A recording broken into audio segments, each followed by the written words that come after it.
Hi everyone, it's William here with the Grand Duke Dmitri Diary series. We have some very interesting and significant material today, not just in relation to Dmitri, but in relation to Russian history and specifically the history of the Russian emigration. We are up to part 6 of the long diary entry of 31st March 1921. And it is a long entry, but it's not one of the longest of the long entries. So we will have just one more part after this. I'm just looking at that. I should have done this first, of course. Right. Yeah, just one more part. And today's section, I'm doing a big chunk because it's all on a single topic. And when Dimitri's done with writing about this topic, he'll be done writing about this topic. It won't bleed in to the next topic. So it wouldn't make much sense to divide it. Okay, so the recap for last time. Well, we learned about just how distressing this whole situation was for Dmitri. He talked about mental exhaustion and, severe nervousness, and so much so that he felt that he needed to leave Paris. And he would have left Paris to go to England if Coco had not instead come to the rescue and talked him into going with her to the south of France. He was already second-guessing that decision a little bit, but that quite typical for him.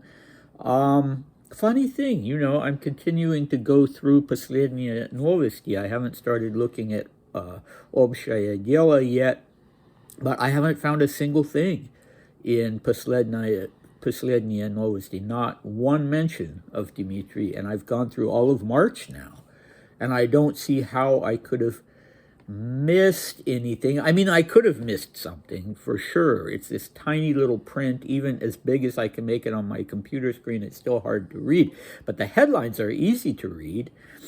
And, if there's a mention of him that I've overlooked, then it's just tiny, because I'm reading, of course, the headlines and the big headlines, the small headlines, and skimming everything else and just not coming up with anything. So, boy, I don't know. I'm a bit baffled. Unless one party is using the old calendar and one party is using the new calendar. But it seems to me that what Dmitri is talking about, for instance, in this section of the diary that we're going to cover today, is absolutely on the same page, right in the same time frame as what is being talked about in the newspapers. So yeah, I'm baffled with about that, and we'll see. Okay, he couldn't possibly have just imagined it all, obviously, but I wonder, he mentions the newspaper article, but maybe the blowback he was getting was more from people who were contacting him in some way and expressing their disapproval. I don't know. It's a mystery.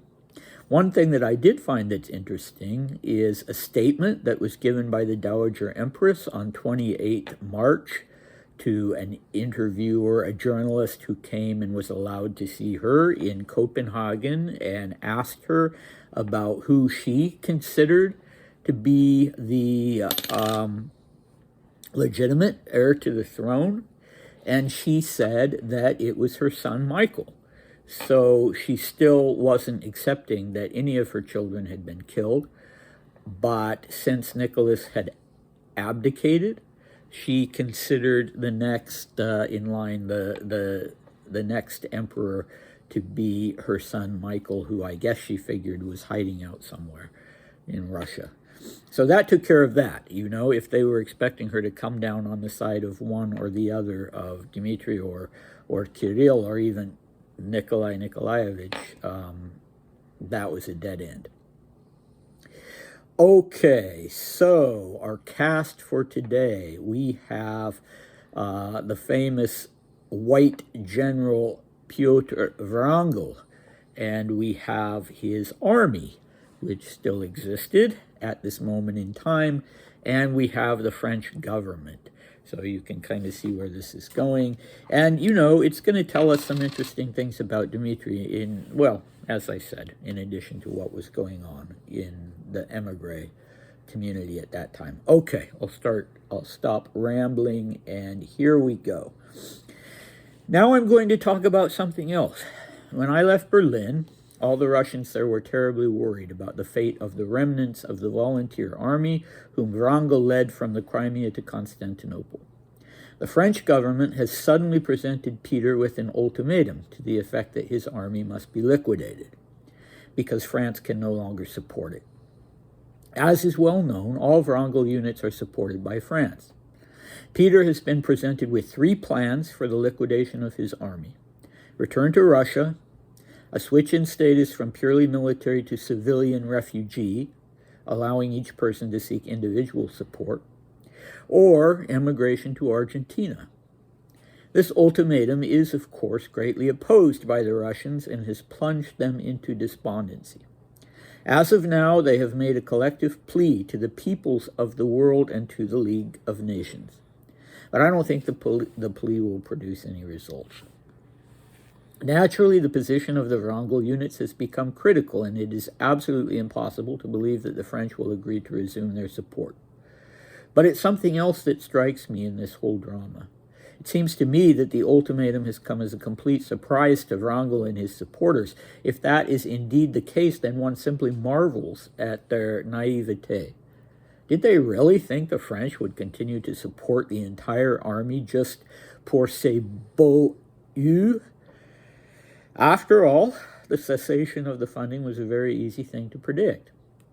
What will happen to them now, I do not know.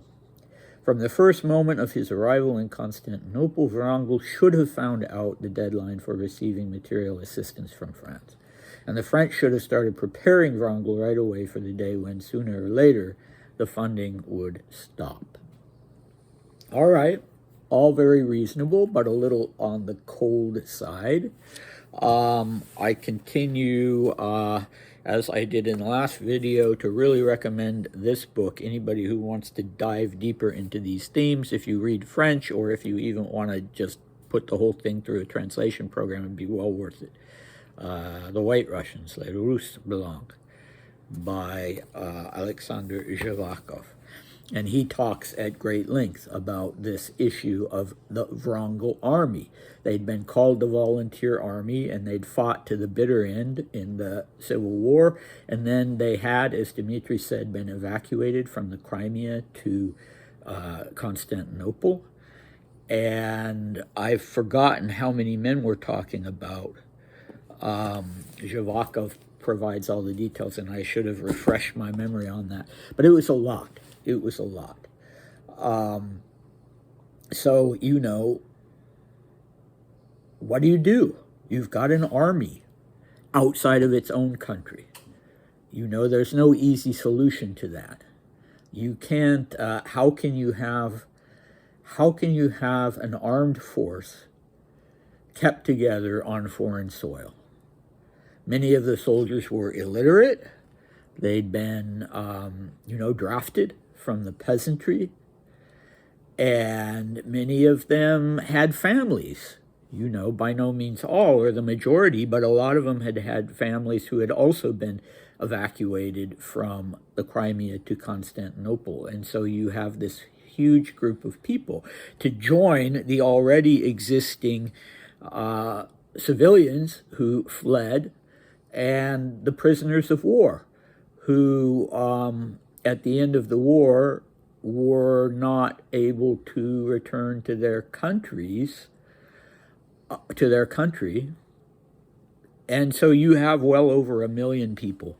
There are disagreements on the figures, but the emigration as a whole, you had well over 1 million people, and thousands of them were soldiers, both prisoners of war and the members of Piotr Wrangel's army. So, by the way, Dmitri calls him Peter, and he spells it, well, if a direct transliteration would be P-I-T-E-R instead of the English P-E-T-E-R, but pronounced the same, Peter. And that was what the capital was called as well. St. Petersburg, Petrograd, by the people who lived there, was called Peter, spelled the same way. So I'm not, when I say Peter, I'm not anglicizing the name Piotr. That's what Dmitri called him. And he knew Wrangel, and he was in touch with Wrangel at various times. Okay, so yeah, what to do? What to do? I mean, it's perfectly understandable that France could not support these troops forever. And, you know, there was a bit of political aspect to it, because some of them were more aligned with the Germans who not with the Weimar government, but with the right wing in Germany, who wanted this strong alliance between Germany and Russia. At the very least, an alliance. Some of them wanted Germany just to be in control of Russia, but yeah, you know, at the very least, a strong anti-Entente alliance.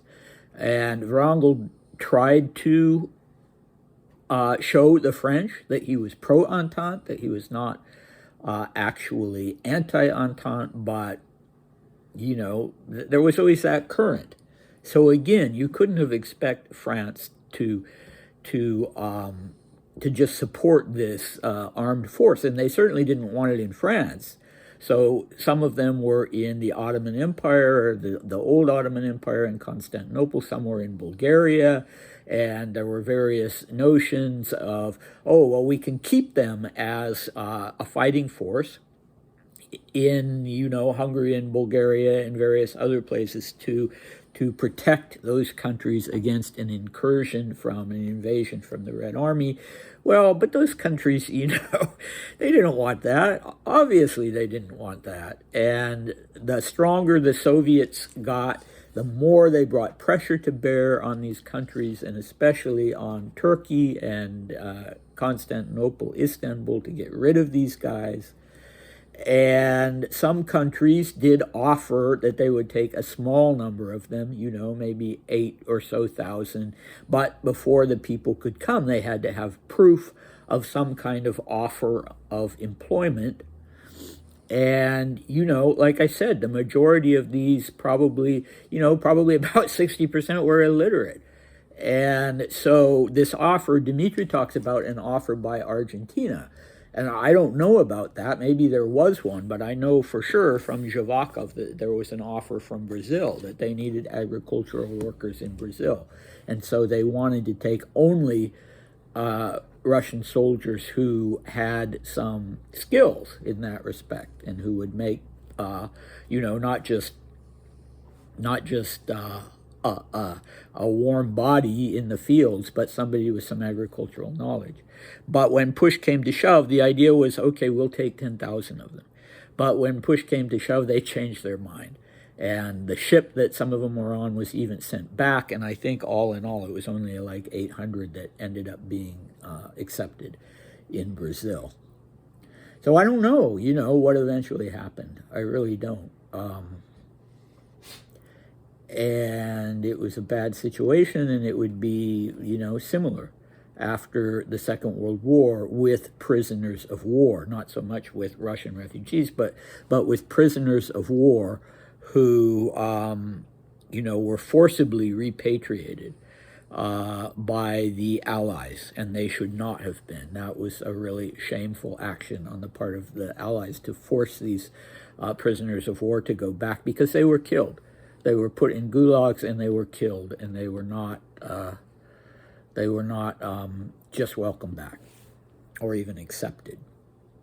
And a similar thing right now. So these three proposals, well, right now in 1921, that the first being repatriation, and it was the same. I don't know why. Why did the Bolsheviks and the Soviets have this attitude about anyone returning from the West? That they were suddenly these very suspicious and threatening figures, even if they were just ordinary soldiers. But that was how they felt about it. All right, so I should have, the French here, when Dmitri says, did they really think the French would continue to support the entire army just, and then he uses this French phrase that I can't pronounce, and what he's saying, just for the sake of their beautiful eyes. And I don't know if was that a French expression? If it was a Russian expression, he wouldn't have written it in French. But kind of funny. I like that expression. So now let's talk about Dmitri himself and his response to this, which seems very cold, doesn't it? You could ask, did he write a single letter? This plea had been put out by the Wrangel troops for help. And Dmitri, did he write a single letter in support of that to the League of Nations or to the French government? And I don't think he did. I think he would have mentioned it if he did. And why the heck didn't he? And, the only answer I have to that, because he was clearly aware of what was going on and clearly interested in what was going on, the only answer I have to that is that he just thought it was pointless. He was a fatalist, more or less, not unlike Nicholas II had been, and he understood perfectly well that it wasn't going to produce any results with the League of Nations, or especially with the French government. He knew that. And so I think that kind of just took all the wind out of his sails. But he should have done something. Here, this is a point where I feel like I'm just in criticizing him, that he should have done something. But, he was a fairly, despite his, his aspiration to play some kind of leadership role, he was a fairly passive figure by nature. And I remember, for instance, when he was in London and his father was in prison, and he didn't write a single letter then either, even though it was something that was directly related to him, and that when his father was killed, it just devastated him. But in the lead up to that, he didn't do anything. And the person who did something was his aunt, Grand Duchess Maria Georgievna, who was the wife of Grand Duke Georgy Mikhailovich, who was in prison, in the same prison with Dmitri's father, and she just left no stone unturned. She wrote letters to everybody. She wrote a letter to President Wilson, and when I used to go and visit the Chavchavadzes in Washington, D.C., her grandson, David, one of the items that he had that he was very proud of was the umbrella that his grandmother had taken with her to Buckingham Palace and raised some hell with, and swung the umbrella around, and she was really driven. And oddly enough, that seems to have more often than not have been the case with the women in the immigration and not the men, and the men just sort of settled into this gloomy fatalism. Well, there's no point in doing that. And even back then, with respect to his father, Dmitri had said the same thing. Oh, I don't think Aunt Minnie should do this, because she's creating the impression that all the surviving Romanovs care about is other Romanovs, and that isn't a good look for us. And so he didn't add his signature to the letter to Wilson or go with her to Buckingham Palace to raise some cane. He didn't do any of that. And I don't think it came from a part of him that was cold or selfish or, it's not admirable, but, and I could be wrong, but it seems to me that it's just because he was taking this fatalistic view of things, and he didn't feel like he could do a damn thing, and so he didn't. He certainly, on the other hand, could have visited some of the refugees or said, well, I'll support one of them, I'll sponsor one of them. But, yeah, I don't know. Maybe he did something like that. He might well have.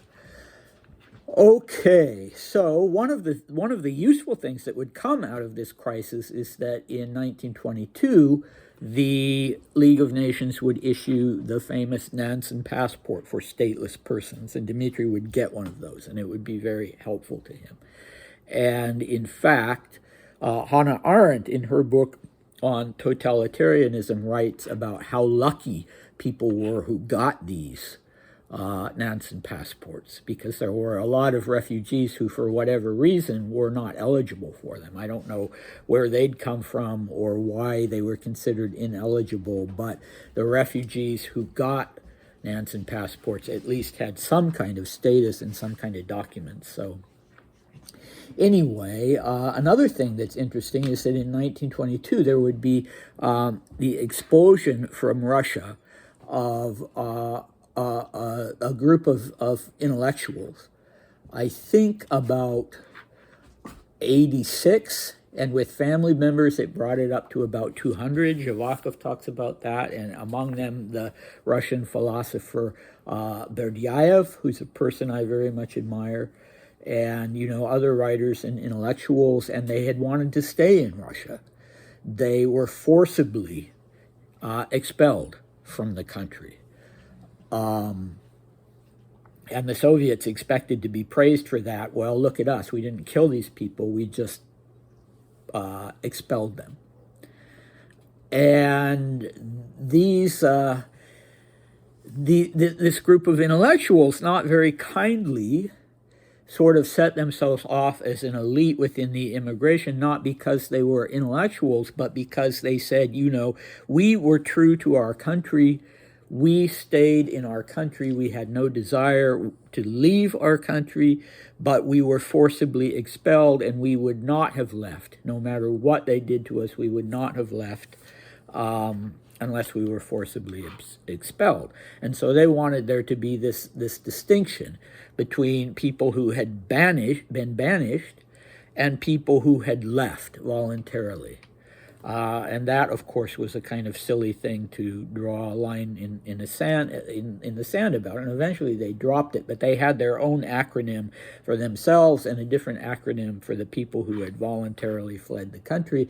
And when I was reading that, I thought, well, it's kind of interesting that Dmitri was actually one of them. I mean, he never, even though he never identified with them, he never was a part of that. But he was not a refugee, was he?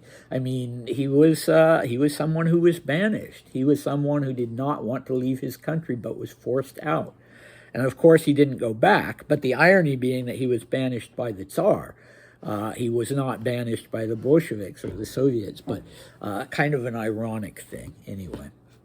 So what is he going to talk about next time? He is going to talk about Hungary. So this is another thing that he's right on the same page with the news that was being published at that time in Poslednie Novosti, the emigre newspaper. There was the possibility, there was an attempt at so-called monarchist revolution in Hungary. Really all it was that the king, Carl or Charles Habsburg, had decided to try and return, and people got excited about that, and of course it didn't work out, but that's what Dmitri's going to talk about next time.